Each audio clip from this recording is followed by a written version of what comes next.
Hello everybody and welcome back to our lecture series. I'm Ted, your host, and for this lecture we're going to continue right back where we last left off. We were looking at the developments in ancient Egypt, in ancient Kemet. We last left off with the development of not large cities, but very impressive Neolithic villages. The villages were religious centers, and they were local economic centers. And we don't know we don't have the exact names that the Egyptians used, but we do have the term designated by the Greeks for these sites. The local regional areas were called nomes, and the administrators, the people who served as the elites or the local dynasty of these areas, were known as nomarchs. And these nomes and nomarch would provide the foundation for the beginning of Egyptian customs, linguistic and economic and agricultural customs and patterns, and also religious customs and patterns and ideas that would last from roughly 4500 BCE down to the Roman conquest, not the Roman conquest, but the end of the Julio-Claudian dynasty in the year 68. And when we last left off, we were building up to the arrival of Narmer, who would unify Egypt and set it on a course to become the greatest of the ancient civilizations.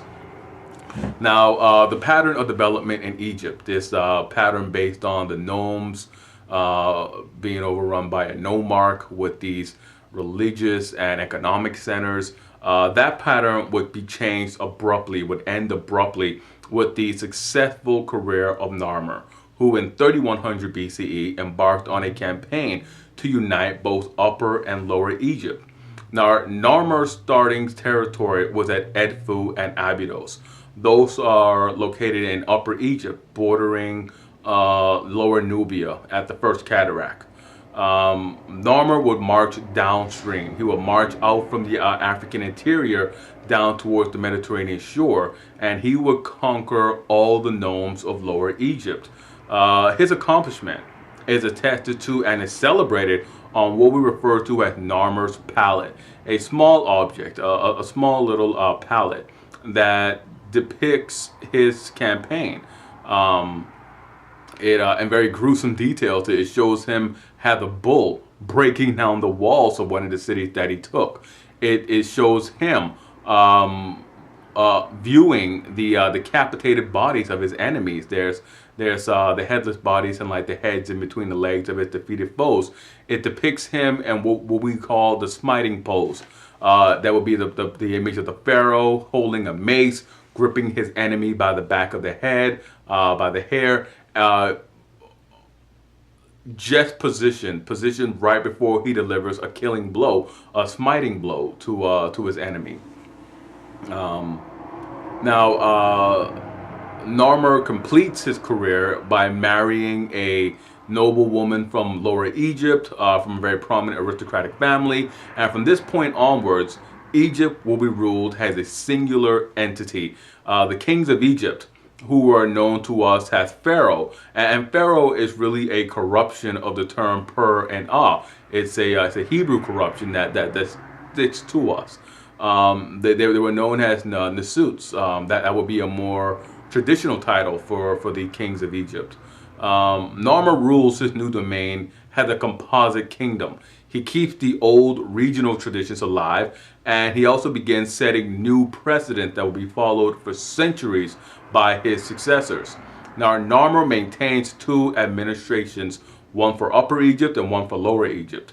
He builds a new royal capital at a site called Memphis, which will serve as the political and regional capital of Egypt for most of antiquity.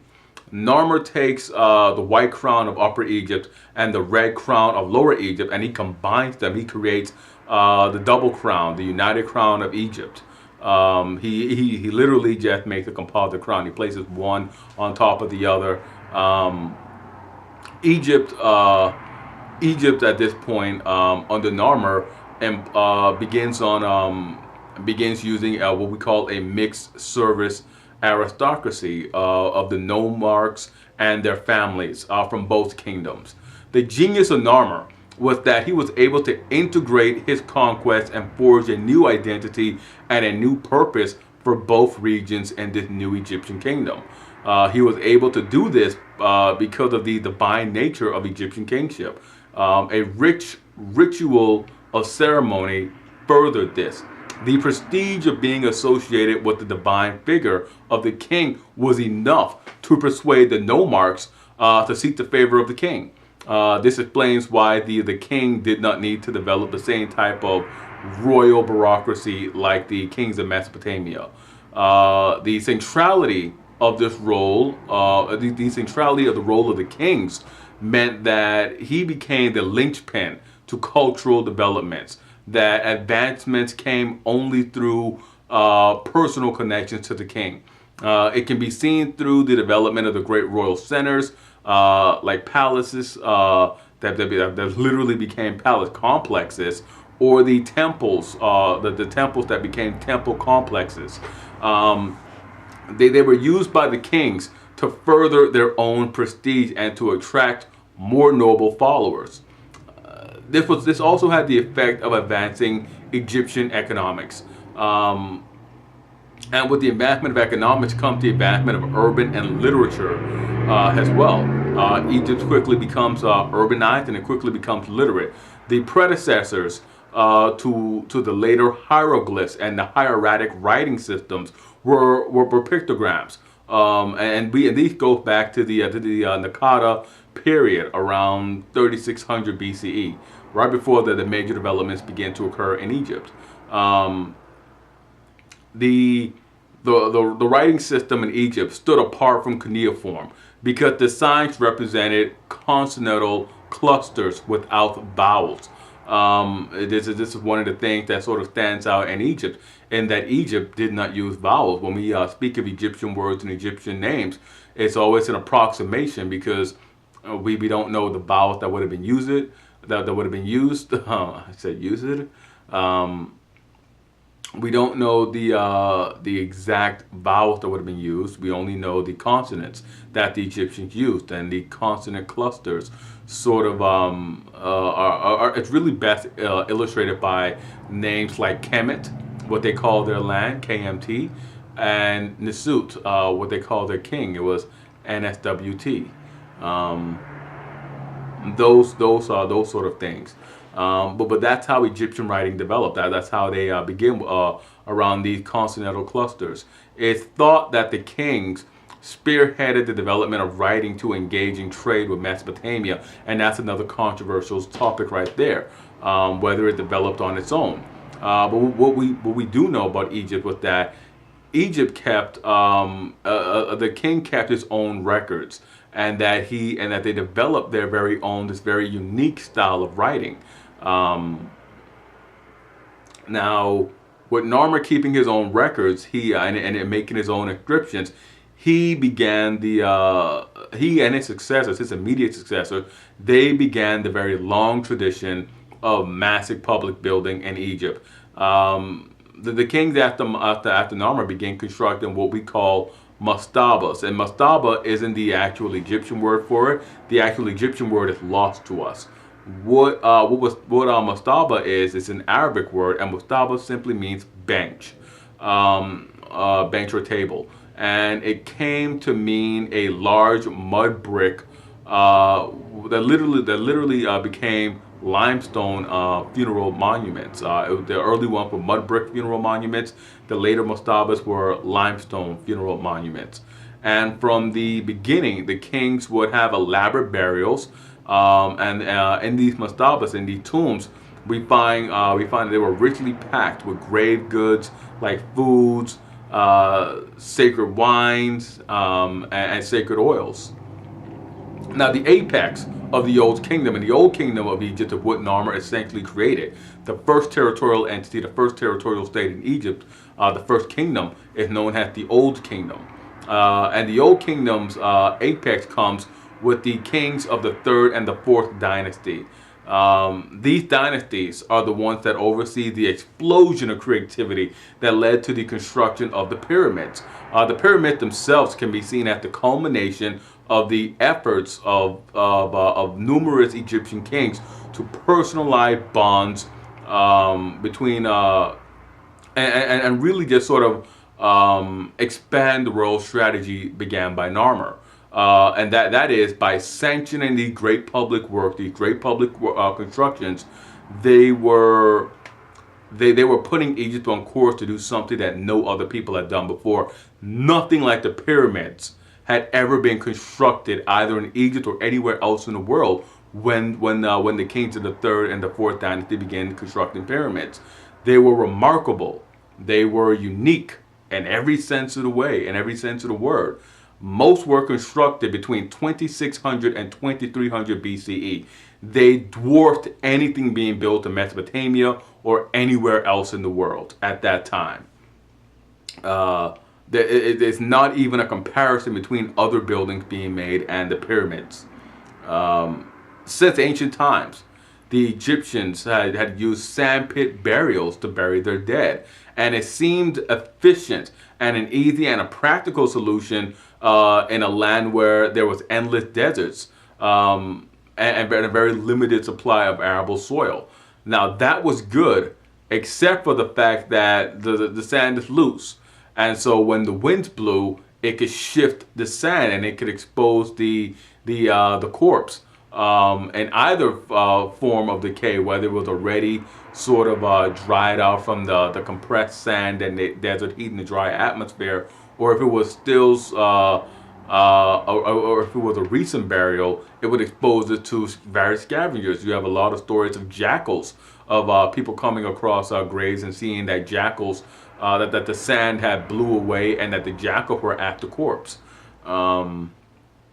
So it was practical, but it had its limitations. And so to counter this, the Egyptians simply began the practice of placing large stones over the burial pits. Now, as the prestige and the dignity of the kings grew, so too did their burial rituals, and the old burial pits gave way to underground chambers covered by mastabas. Now, the Pyramid Age begins with one man, and that is Dozier. Dozier was the king of Egypt, and Dozier, he comes up with the idea to build his mastaba in a grander fashion at Saqqara, a royal necropolis or a royal cemetery, cemetery city, I should say. At Saqqara, his plan for a grander mastaba is put into motion, and his plan revolutionizes building construction and came to epitomize Egyptian civilization. Dozier had a pretty remarkable reign, and he wanted to commemorate his achievements with a grand monument, something that the average mastaba just just wouldn't suffice for. Dozier, together with his chief royal official for public works, a man named Imhotep, they go on and they create the world's first monument made completely of stone, the Step Pyramid. Building on the already established elaborate burial customs of the underground chamber and the mastaba, their plan was simply to stack mastabas successively on top of each other, with each successive layer being smaller than a predecessor, so that it literally looked like a step. And it was a nod to the preceding era of mud bricks and reed mastabas that the stones used in the construction of Dozier's step pyramid. They were carved to imitate the appearance of the old mud bricks and reeds and stones. The elaborate and the simplicity, the elegance, I should say, the elaborate simplicity and the elegance of the step pyramid would spark a creative culture of competition between pharaohs to outdo one another. The stacked pyramid was a breakthrough of the first order. The dimensions of the building alone make it noteworthy. It is over 200 feet high and over 400 feet wide at its base. Millions of small stones were used in the construction of the step pyramid. From the pattern set, the Egyptians would embark on constructing true pyramids. Dozier teaches the Egyptians how to build in stone, and his successors would teach them how to transform those stones into pyramids, into true pyramids, into smooth sides, even pyramids. Now, the journey to true pyramids was not easy, and the king who taught the Egyptians how to build the true pyramids was a man called Snefru. Snefru was impressed by Dozier. He was impressed by the step pyramid, and he wanted to emulate it. He also wanted to improve on the design and to make the sides more aesthetic. Dozier's step pyramid is a breakthrough of the first order. Everybody will acknowledge that, but to Snefru, it was not aesthetically pleasing. It looks like a bunch of steps, and it was meant to illustrate that Dozier was stepping out of the mortal world and entering the deities, and entering the world of the gods. Snefru wanted something that caught the eye and that looked good, and it made people stop and say, "Hey, this looks pretty good." Snefru was impressed by this step pyramid. Obviously, he wanted to emulate it, and his big design change was to make the sides more aesthetic by having them all be smooth. He wanted smooth sides for his burial mastaba. Snefru would have 3 pyramids constructed: 2 at Dashur, the bent pyramid and the red pyramid, and 1 at Maidum, the Maidum pyramid. Snefru's first attempt at pyramid building was the Pyramid of Maidum, which he called Jed Snefru, which literally translates from the ancient Egyptian has Snefru endures. Now, the Pyramid of Maidum, the Maidum pyramid, was originally conceived as a 7-layered mastaba that was later to have its sides filled in to create a smooth, walled, finished look. The decision to fill in the sides was kind of a last-minute decision, and it resulted in an uncalculated weight, which, coupled with the fact that they built on top of the sand and did not clear a way down to bedrock, made the structure unsound. The pyramid suffered a partial collapse during the construction, and today it has this characteristic look of being more like a medieval tower, a giant tower, rather than a pyramid or mastaba. It looks like a tower that was abandoned in mid-creation, at the midpoint. Now, undeterred, Snefru set out to create a new monument, one that he called Snefru is shining in the south, and he built this at a place called Dashur. Now, this pyramid is known as the bent pyramid, which as the name implies, is bent. There is a very noticeable change in the slope of the pyramid from 54 degrees to 43 degrees. Snefru had learned from the Maidum pyramid that he had to clear away until he hit bedrock, which he did. But he had to but he had 2 of the sides built on what was essentially gravel. It was a gravel-like surface that behaved similar to sand, which almost led to another implosion. Has all the walls started to cave inwards. Quickly, Snefru imported cedar beams from the Levant, the cedars of Lebanon, as they're known, and he used them to wedge in between the wall. So again, he returned. He had to start over again, and he began to build a new pyramid. And he was still building at Dashur, where he finally succeeds, and it's a true success story for Snefru. All of his efforts culminate in a great success. He finally succeeds, and he builds the first true pyramid, the red pyramid, which has all smooth sides. It is structurally sound, and it has what we call corbelling in the burial chamber, and this corbelling was done to release the stress on the walls. This pyramid, the red pyramid, was encased in fine white limestone and has a low inclination of 43 degrees. I want to say it again, 43 degrees, because the earlier pyramid, the earlier pyramid, the bent pyramid, began at 54 degrees.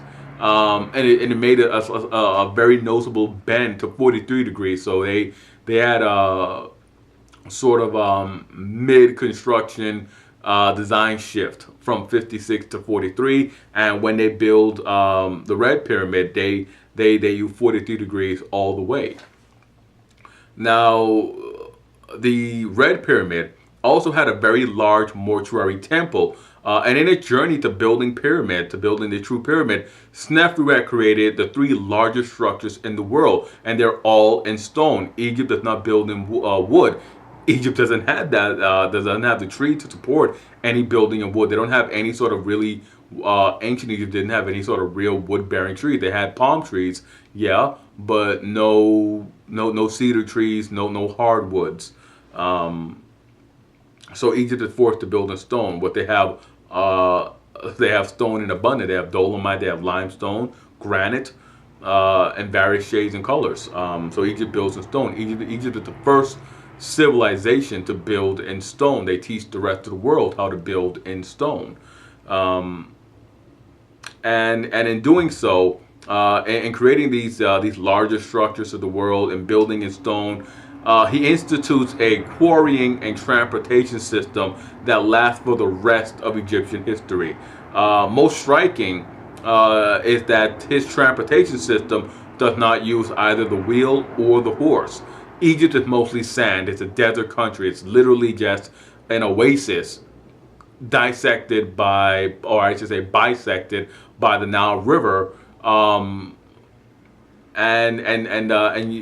they mainly used the river for transportation. They didn't use horses. They didn't have horses. The horses from Eurasia, the equine species that they could have maybe domesticated and bred to move swiftly was the zebra, but they didn't have access to a zebra. They didn't. No one's ever really attempted to breed zebras or in other way modify the zebra to increase its size or its carrying capacity or its ability to bear loads. So they don't have horses, and they didn't have the wheel because they don't have anything to really pull the horses, to pull the wheels. And then again, wheels don't really work that well on sand. So there's none of that. This is all an aquatic, riverine-based transportation system, if you will. Now, it also has to be stressed that Egypt, at this time, they're still using simple copper tools. Egypt doesn't have a lot of metal. They have to import their metal, and they're doing all of this with copper tools. They're doing all of their construction with copper tools, and they're using ramps made out of sand and mud to move all of these things. Now, Snefru's immediate successors, the pharaohs or the Nasuts, Khufu, Djedefre, Khafre, and Menkaure, they continue with the new building phenomena. They continue building these pyramids, building the pyramids that we know and love today on the Giza Plateau. Khufu, Snefru's son and heir, created the Great Pyramid of Giza, the largest building in the world until the modern age. Khufu developed a reputation as a tyrant in the Greek tradition based on the size and dimension of his pyramid. And again, this is the Greeks coming in and not really knowing much about Egyptian culture or Egyptian civilization. They're basing their observations off of their own structures. And the only way the Greeks were able to fully come together to create massive structures was when a tyrant came in and terrorized the people and forced them into hard labor. So the Greeks coming in and finding out that that Khufu was the one responsible for the construction of these buildings, of the Great Pyramid and so forth. They rationalize that the only way he would be able to do this was if he was a tyrant and he abused the people and he forced the people to labor on these buildings. This will be something that will be picked up on by later writers and observers, namely Jewish writers and observers, who would go on to lay a claim that the Egyptians were slaves, that the Egyptians enslaved the Egyptians, that the Egyptians enslaved the Hebrews and forced the Hebrews to build the pyramids. But we know that Khufu was neither a tyrant nor were there large numbers of Jewish slaves. As a matter of fact, there were no Hebrew slaves in Egypt during the the Pyramid Age. Um, it, there's centuries in between the creation of the Egyptian pyramids and any sort of sizable Hebrew population in the Nile River Valley. Uh, um, Khufu was able to command the type of obedience and marshal the resources needed to achieve this type of greatness to create the Great Pyramid at Giza. He didn't have to be cruel or despotic. And as a matter of fact, Khufu remained popular long after his death with the people of Egypt. He learned from Sneferu's mistakes, namely that the bent pyramid and the pyramid of Maidum, that he had to start from bedrock and to not change his angles. His great royal work took approximately 30 years to complete. It's estimated that about 2.5 million limestone blocks were needed to create the Great Pyramid of Giza. It is estimated that it took the workers moving 271-ton blocks a day for 7 days a week for 30 years to complete the Great Pyramid. Furthermore, the Great Pyramid was encased in fine white limestone from Tura, which was of a higher quality than the limestone used for the main construction. Now, the pyramid was also crowned with what we call a pyramidion, a small miniature pyramid used as the capstone. Now, it took a great degree of social organization to achieve the creation of the Great Pyramids. And this highlights the system of effectiveness and this system of that they was utilizing, that the Egyptians were utilizing, with corvée labor, the available access to surplus commodities, the power of the royal government, the efficiency of the royal bureaucracy made, and the royal bureaucracy was largely made up of the nomarchs and their families.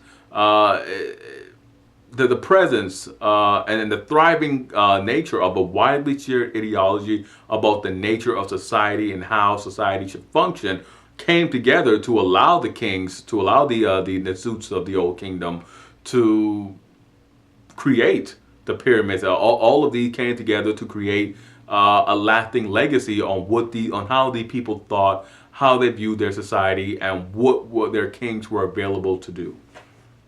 What their kings was, what was possible for their kings to do when their society, when their culture were clicking on all cylinders.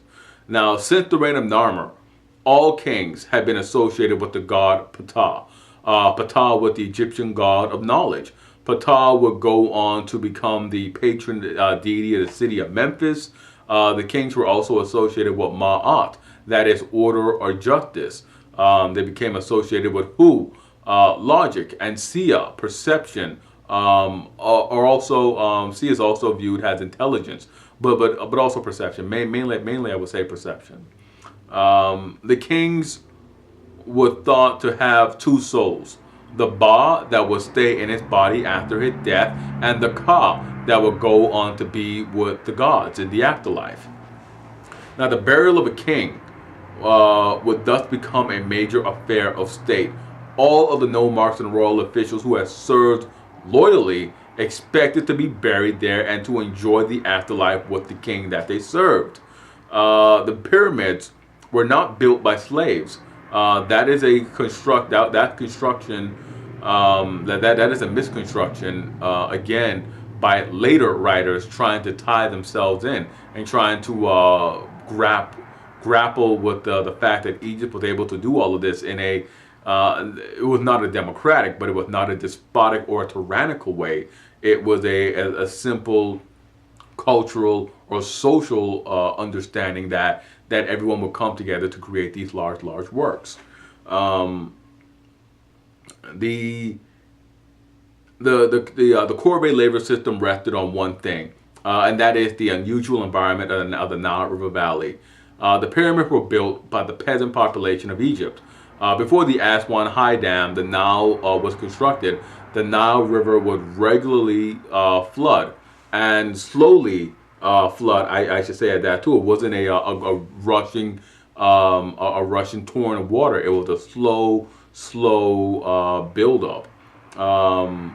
This phenomenon was known as inundation. It was known as the inundation of the Nile.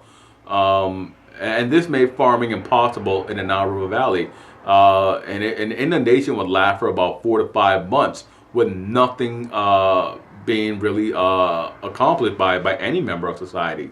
The peasants were unable to farm. They would simply be sitting around doing nothing. And it became possible for the king to institute a core-based labor system. That is sending notices to every nome, that every nomarch was to gather X amount of men from all their villages, from their main cities, their towns, and send them to a royal site for a yearly royal labor work. During the work season, it was estimated that the pharaoh, that the king, had close to 100,000 people who were out of work, who could be brought into royal service. And these men, along with their families, were housed and fed and largely entertained by the pharaoh, by the Nasuts, by the kings. Now, following Khufu was Djefre. Djefre, Khafre, and Menkaure, who all built pyramids that were smaller in size, but much more elaborate in design, and different stones, such as the fine pink Aswan granite, were also quarried and used in the construction of later pyramids. Satellite pyramids for lesser family members of the dynasty also were created. Red granite and decorative or decorative interior designs came about. And by the 5th and the 6th dynasties of Egypt, the pyramid tradition had largely hit its apex. It continued, to be certain, but these pyramids were not on the same order as their predecessor. They were not the same large mega structures that we know and that we can admire and love from the reigns of the kings of the 4th dynasty, that had made the 4th dynasty of Egypt. They do not stand the test of time. Many of them are in ruins. It is often surmised that the strain and the burden of pyramid construction, housing and feeding these workers, put a terrible strain on the royal bureaucracy. And they had to rely to ever more on the regional nomarchs for support. And then these nomarchs eventually made their positions hereditary, and they began to start to break away slowly from royal control. This is done primarily by not serving the king at Memphis and building their own tombs in their own hometowns. The later kings also alienated that it gave away royal land to temples in an effort to shore up their legitimacy.